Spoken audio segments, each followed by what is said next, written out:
And this is the one which is the baryon number. Now, as we know, we defined a baryon as being a hadron, which is made of 3 quarks.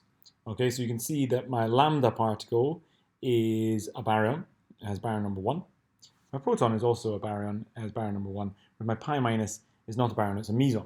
Okay, anti-particle, so an anti-lambda would have a baryon number -1, etc. Okay, now, what's this got to do with anything?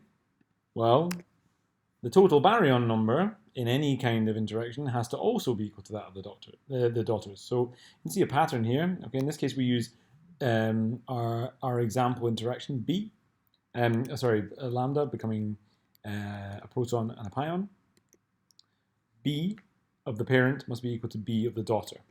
Okay, well, see quite clearly as we sort of outlined at the beginning, a baryon 1 becomes a baryon and a non-baryon, in other words, a meson, and then in this case, the baryon number is definitely conserved.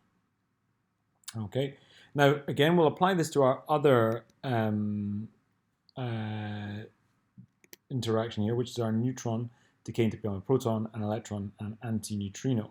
An electron antineutrino, I should say. Now you notice here that our electron and our electron antineutrino are not baryons. They are not made of quarks.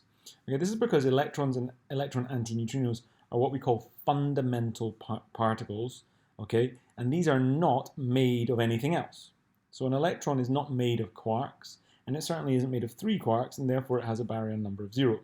Similarly to an antineutrino or a neutrino, any type of neutrino will have a baryon number of 0. So you can see on the screen there this balancing act between the baryon number. Well, even though we have 3 things being produced here, only one of them is a baryon. That is our proton. It's made of 3 quarks. And so therefore, the baryon number of on our left-hand side of our equation is equal to that of the right-hand side.